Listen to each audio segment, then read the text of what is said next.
espectro obsesivo compulsivo, a partir del 2014, empezó a hacer un capítulo aparte de los trastornos de ansiedad. ¿Sí?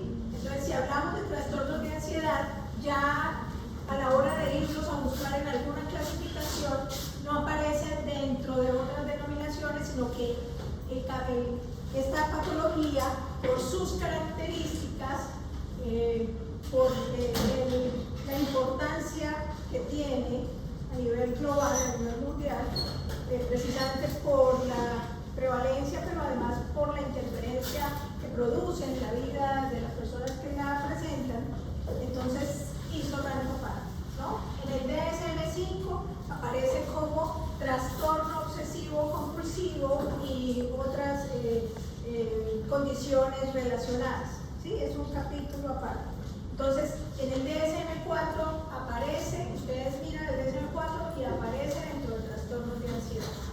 En el DSM-5, como les digo, ya aparece un solo capítulo aparte y lo sacaron de los trastornos de ansiedad, porque pues lo que discuten los que más saben de esto y lo que más estudian es que la etiología incluso es diferente del trastorno, de los grupos que pertenecen al trastorno de ansiedad y del trastorno obsesivo compulsivo. Los circuitos que se utilizan a la hora de que el individuo tiene la emoción patológica y el fenómeno que viene después de la emoción patológica es diferente a los que tienen trastornos de ansiedad generalizado, trastorno de pánico y los otros trastornos de ansiedad que ustedes ya saben que aparecen en trastornos de ansiedad, ¿cierto? Entonces, el trastorno obsesivo compulsivo no solamente utiliza un circuito en el momento que al individuo le parasita su cerebro la situación que está viviendo, ¿cierto? Y digo parasita el cerebro porque nadie ha invitado las ideas que se incrustan en el cerebro y el individuo lo que hace es luchar y luchar y luchar mentalmente para intentar sacar esas ideas y no lo logra hacer con éxito. Pues tiene que elaborar una serie de movimientos dentro de esos físicos para poder reducir un poco la ansiedad. Ya aún así no lo logra hacer. Entonces el parásito continúa nutriéndose allá en el cerebro del individuo y se va presentando y va produciendo mucho más malestar intenso al individuo y a él pues, le toca seguir implementando acciones para intentar sacarlo. Entonces se cansa y lo que lleva a las personas a consultar precisamente es el agotamiento físico y mental de los individuos por estar luchando para sacar ese parásito de su cerebro. Digo parásito haciendo una alusión a la idea, ¿no? No es que vayan después a decir que es que entonces esto es de infectología, ¿cierto? Bueno, entonces la mayoría de la gente que tiene trastorno obsesivo compulsivo tiene múltiples dificultades antes de consultar. En la infancia los niños se ven perfectos, los papás llegan a decirle a uno que es el hijo ideal porque es el niño que se levantó, dobló limpió la cama, dobló y puso todo en perfecto orden y entonces están orgullosos y en el colegio son los niños que sacan 5 y más, pero es un niño que no se queda quieto, es un niño que probablemente en las noches no puede dormir, es un niño que todo el tiempo está somatizando y que todo el tiempo está teniendo pensamientos negativos que no lo dejan tranquilo, ¿sí? Entonces resulta que llega con síntomas somáticos a donde el pediatra y el pediatra lo que hace es empezar a hacerle colonoscopia, endoscopia, hacerle todos los exámenes paraclínicos para descartarle cosas orgánicas y resulta que no tiene nada, pero con todos esos procedimientos empieza el hijito ahí sí a presentar cosas orgánicas, ¿sí? Por haberle hecho medidas que no eran necesarias. Después de pasar por múltiples manos médicas, es que estos pacientes llegan a psiquiatría. Por el desespero no solamente de ellos, sino de la familia, si es que llegan a psiquiatría, porque una buena proporción termina suicidándose, porque no pueden trabajar, porque nadie se los aguanta en la casa, porque la familia se les desintegró, porque su vida es absolutamente interferida. ¿Sí? Miremos la siguiente. Esto era lo que les estaba diciendo. Entonces, así aparece en el DSM-5. Recuerden que yo les insisto, cada vez que ustedes hagan diagnóstico de una condición psiquiátrica, utilicen el DSM-5, miren en qué capítulo se encuentra y miren con quién les toca hacer diagnóstico diferencial. ¿Sí? Entonces, el espectro se denomina así y tiene estas condiciones. La mayor parte de lo que vamos a hablar es esta: trastorno obsesivo compulsivo, ¿cierto? No se alcanza a ver por el contraste de la letra, ya veo a Juliana escuchándose, pero entonces se los voy a leer. Trastorno obsesivo compulsivo, eso es lo que no debemos hacer. Fíjense que en esta diapositiva el contraste de la letra no da para que lean atrás. Trastorno dismórfico corporal, trastorno de acumulación, tricotilomanía, trastorno por exfoliación. Ellos son los principales, los que no clasifican acá, pero que tienen síntomas obsesivos y compulsiones, entonces podrían estar aquí. Los debidos a enfermedad médica, los debidos al uso de sustancias o de medicamentos, y los que no sabemos por qué se producen. ¿Ok? Entonces, esas son las categorías que van a encontrar en el grupo. Y dentro de las especificaciones, lo que nos toca decir es si el individuo tiene reconocimiento de que eso es una idea irracional, que es una idea ilógica. Entonces ahí estaríamos diciendo que el trastorno que presenta del espectro tiene introspección o no, el individuo reconoce que eso es ilógico o irracional, entonces diríamos que no tiene introspección. La introspección también se denomina insight, ¿sí? Para que después en el examen no digan, ay, el insight, ¿eso qué es? ¿Dónde apareció? Después no saben si se les pregunta en los dos términos que se utilizan. O si está ausente la introspección.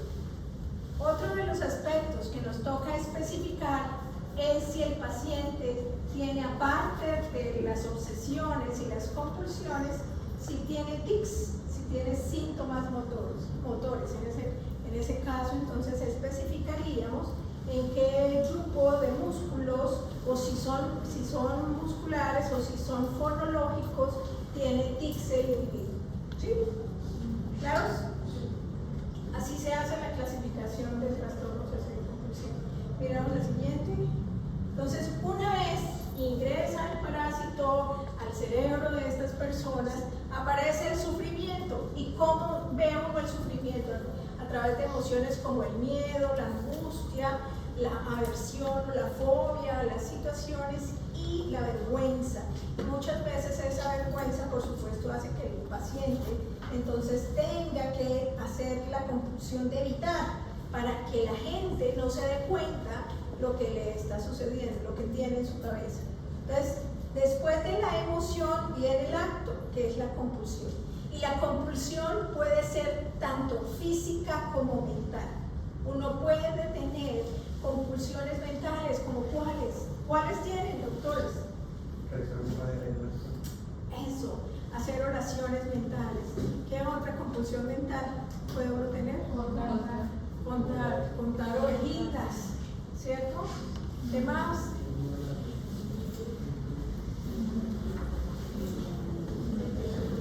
Calcular, ¿no? Mentalmente, ¿sí? Bueno, todas esas cosas las puede estar viendo el individuo. O pasar al acto. Entonces, pasar al acto físico, ¿qué hace uno? ¿Qué hace? ¿Qué viene? ¿Qué hace? No, ¿qué hace? Uno ordena, ¿sí? Eso, uno se lava, uno lo toca, uno, ¿qué más hace? Eso, hace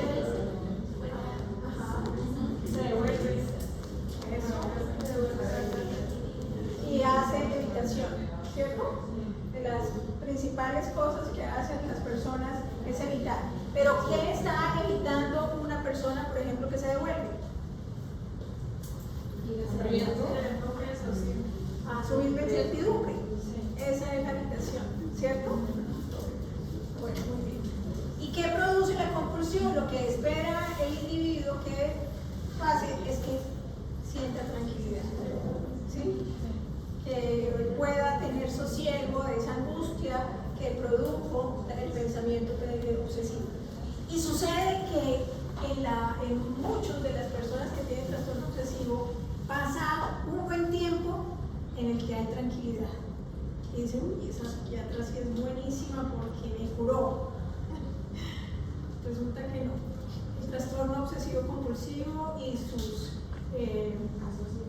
asociados, gracias, son para siempre. Sí, son para siempre. Entonces las personas están en un recorrido de la vida con un vaivén de sufrimientos. Y los temas también van y vienen, van y vienen. Yo les contaba la otra vez en el semestre pasado de un pacientico mío que, sí, yo no sé si les conté, el que entonces le tocaba ponerse a rezar porque tenía pensamientos obscenos con su mamita, ¿no? Que también entonces, yo creo que les conté cuando les hablé de trastornos de ansiedad, los niños, el que no iba, dejó de ir a clase porque tenía en su cabeza que se le paraba el pipí cuando veía las niñas feas y todas para él eran feas en el curso. Entonces no quiso volver al colegio, en serio, no quiso volver al colegio y es un niño que en este momento ya no es un niño, es un señor, ya casi va a ser profesional y sigue teniendo trastorno obsesivo compulsivo de otra manera, ¿sí? Pero cuando llegó a mi consulta no iba al colegio siendo un niño brillante, porque entre otras lo que yo encuentro es que hay una asociación entre coeficiente alto en estas personas, al igual que muchos de los chicos que tienen TEA, que tienen inteligencia conservada, no es solamente conservada, sino que tienen superior o inteligencia maravillosa. Y este chico, en la primera consulta, llegó a ser perfecto, sin reglilla, porque hay unas reglillas que son para hacer perfectas las figuras, las letras, los dibujos, ¿cierto? Y este chico parecía que tuviera una reglilla cuando estaba haciendo dinosaurios y se sabía, tenía 7 añitos entonces cuando empecé a ver, se sabían los nombres técnicos de los dinosaurios, pero era tan interferente los pensamientos obsesivos que entonces dejó de ir al colegio, no dormía, empezó a tener síntomas somáticos precisamente porque empezó a tener toda esa angustia que lo bloqueó en un momento determinado. Y luego empezaron a ver, después de que ya le hizo efecto el tratamiento, porque esto se trata con medicamento y psicoterapéuticamente, empezó a hacer efecto el tratamiento y pues por supuesto que yo fui entonces la mejor del mundo en medicina, porque supuestamente se curó el hilito. Hasta como un mes y medio que nuevamente llegaron a la consulta en crisis porque aparecieron nuevos pensamientos obsesivos y nuevas compulsiones, ¿sí? Y a medida que ha ido creciendo, pues ha habido necesidad de ir ajustando el tratamiento de acuerdo a la edad, porque va a permanecer el trastorno obsesivo a lo largo de la vida con él y con las personas que lo padecen. Es una enfermedad de curso crónico, al igual que sus derivados, sus aliados. Bueno, ahí está la foto de los que consultaron en la película. ¿Qué tienen ellos en común? ¿Y qué tienen en común? Eso, trastorno obsesivo compulsivo, pero lo tienen de diferentes formas, ¿sí? Que es lo bonito de la película, ¿sí? Hay algunas formas que no aparecen allí, pero sí hay unas cuantas que ya veremos. Entonces, ¿qué son las ideas obsesivas y qué son las compulsiones? Miremos específicamente las características. Las ideas obsesivas, así se presenta entonces una persona obsesiva. Mi psicólogo me dijo que tengo síntomas obsesivos y el amigo le pregunta, ¿estás seguro? Entonces él dice, ahora me entra la duda. Son personas que todo el tiempo dudan, ¿sí? Si hay algo que los haga a ellos en su personalidad, es que son dudativos en absolutamente todo. ¿Será que sí? ¿Será que no? ¿Será que está bien? ¿Será que está mal? Y entonces viven todo el tiempo en esa incertidumbre de si está bien o está mal lo que están pensando y haciendo anticipaciones negativas al futuro, ¿no? Entonces, si van a presentar una evaluación, ¿será que entonces me van a sacar lo peor? Esa profesora siempre pregunta lo que uno menos se imagina. Entonces me voy a tragar el examen, me trago el examen, me tiro el semestre, se me acaba la vida, entonces me toca ir a hacer el reciclador porque no puedo. Sí, así es. Entonces no es solamente con la condición negativa del momento, sino que ven, de ahí derivan otros pensamientos pues, que producen mucho sufrimiento. Entonces la idea obsesiva es egosintónica, ¿sí? ¿Es egosintónica o egodistónica? Ahora quedó la duda en el pensamiento. Es egoísta. Eso, entonces aquí está bien o está mal. Es egodistónica. Muy bien. Egodistónica. Borre de acá esto. Es egodistónica. ¿Por qué es egodistónica? ¿Qué significa egodistonía? Que uno sabe. Difiere con lo que uno cree. Que uno sabe que está mal, pero aún así estando mal, ahí está. Y yo lucho, ¿sí? Si fuera egosintónica, entonces ¿cómo sería? Yo reconozco que las tengo, pero estoy feliz y no tengo ningún malestar. Eso se llama sintonía, egodistonía. Las ideas obsesivas son egodistónicas. Entonces voy a poner aquí el dedo para que después no me van a decir que fue que yo les escribí mal. Sí. Tienen alto nivel de displacer, el malestar que produce.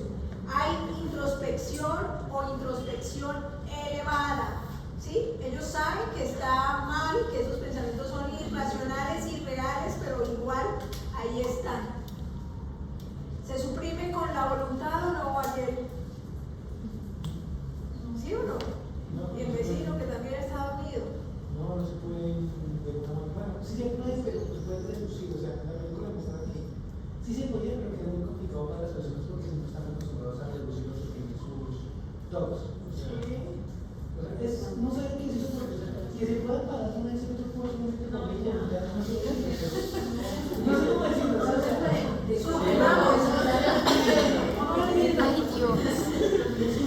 Detonea una idea obsesiva.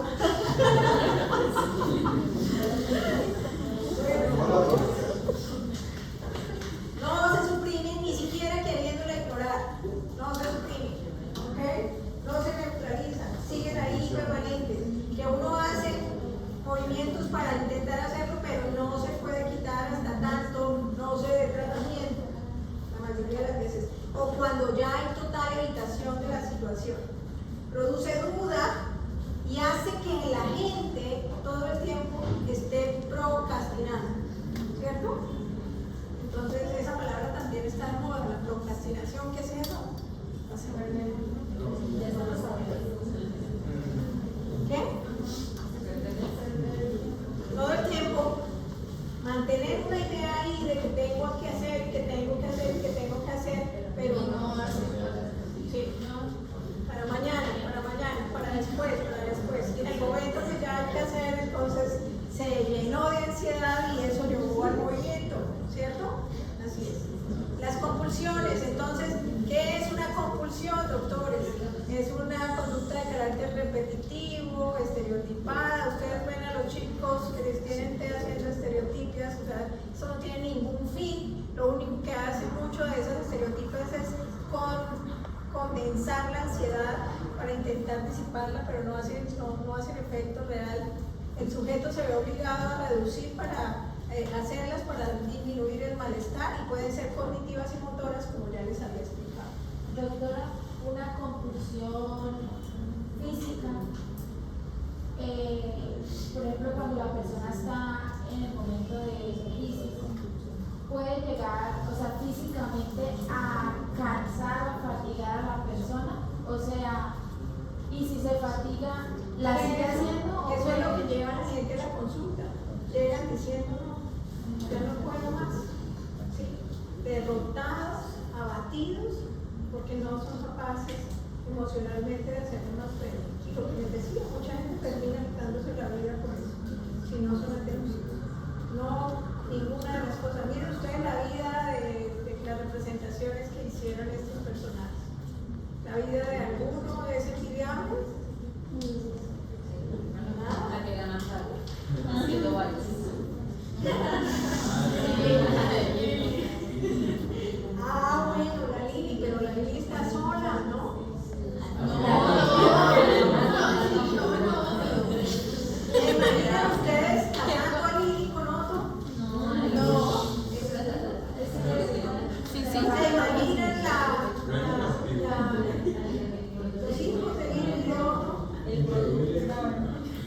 Imagínense que eso también suele suceder en los hospitales psiquiátricos. Uno se enamora con otro. Sí. Imagínense, si los trastornos de ansiedad con tener un solo papá ansioso, la probabilidad de que yo tenga ansiedad es del 50%. Ahora teniendo dos papás ansiosos, ¿cómo es la probabilidad? Los invito a que vean también, si quieren ver otro personaje con obsesiones y compulsiones que es divertido, es Monk, ¿no? Y creo que entre otros ya sacaron nuevos capítulos de Monk. Monk es un personaje que pues tenía en su familia, mataron a su mujer, él teniendo un trastorno obsesivo compulsivo, se mete a la policía a ser detective porque se dieron cuenta o se dan cuenta que el tipo resuelve los escenarios de crímenes solamente con hacer observación. ¿Sí? ¿Por qué? Por todo lo que él deriva de los pensamientos y las conductas que son para él obsesivas y que puede él sacar un resultado. Vean, es bastante interesante. Y todas estas características son las que tiene una persona con trastorno obsesivo compulsivo, que tiene él y que representa en la serie. Entonces ya todas esas se las dije que definen las ideas obsesivas y compulsivas, incluso la procrastinación, que es otra cosa que hace y al final tiene éxito. Entonces los factores biológicos, hay factores biológicos y hay factores genéticos. La mayoría de los chicos que vienen con cosas obsesivas, que no tienen TEA, probablemente tienen una carga importante con los papás o con los abuelos que tienen problemas depresivos, ansiosos. Sí, la mayoría ansiosos. Y uno les pregunta a los papás y de una le dicen, no, nosotros no tenemos nada de eso. ¿No? Pero ellos no lo identifican porque no es tan interferente como para el paciente que viene. Entonces, dentro de los biológicos que se los deben ustedes saber, y es la razón por la cual los inhibidores de recaptación de serotonina funcionan, es porque hay específicamente alteración en los sistemas serotoninérgicos y noradrenérgicos. Lo que pasa es que es diferente con la depresión porque esto no se regula con las dosis que se regula en la depresión. Para hacer regulación de los síntomas y para reducir las ideas obsesivas, las dosis son 3 veces la dosis de respuesta inicial a la depresión que uno da con los inhibidores de recaptación de serotonina y los duales. Entonces el circuito involucrado que les decía, entonces mire, apréndanse, no es el córtico, orbital, estriado, pálido, talámico, son las estructuras, la corteza, principalmente la corteza frontal, el estriato, el tálamo y el hipotálamo, son el circuito que se activa en el momento que se activa la crisis de estos pacientes que tienen ansiedad. Pero también pueden tener riesgo de tener depresión asociada. Ellos frecuentemente caen en depresión, lo que les digo. Llegan a la consulta, llegan con síntomas depresivos, devastados, que no saben ni pueden. Y no solamente ellos, sino la familia. Cuando son jovencitos, pues por supuesto que la familia también está devastada, porque no saben cómo hacerlo. Imagínense ustedes un trastorno obsesivo en la pandemia. Fue de los casos que más atendimos telefónicamente en la pandemia. Los niños con los síntomas alborotados y los papás.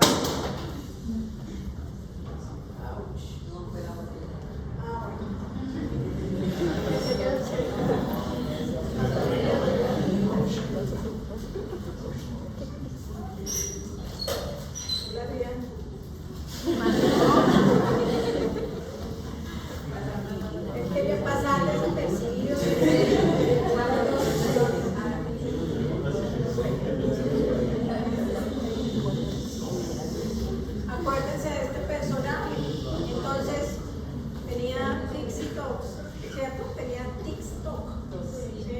Entonces esto clasifica dentro del denominado Tourette o síndrome de Gilles de la Tourette, y es la mezcla precisamente de los pensamientos comportamientos obsesivos, de los actos obsesivos, de tics, tanto motores como fonológicos, ¿sí? Y entra en el espectro. La hipótesis a la que más se apunta tiene que ver con que hay una respuesta autoinmune, patológica contra los ganglios basales tras las múltiples infecciones del estreptococo beta hemolítico del grupo A, ¿sí? Y miren ustedes que pues, nos toca hacer anticuerpos y anas en los niños que tienen múltiples infecciones de estas y que llegan a la consulta porque tienen tics o porque tienen conducta obsesiva. Y en muchos de los casos salen entonces como positivas las anas y aparecen anticuerpos positivos. ¿Ok? Entonces él también entra, a pesar de que no está en el DSM-5 como tal, entra en el espectro obsesivo, para que se acuerden ustedes. ¿Sí? No aparece en ningún otro capítulo. Bueno, ¿reconocen este personaje? Sí. ¿No? Doctora, nos dijo que no Ay, qué pesar que no lo reconozcan. doctora, entonces los tics eran autores Tienen TOC, y el TOC, acuérdense que tiene pensamientos obsesivos y visuales, pero además de eso tienen tics. Los tics pueden ser motores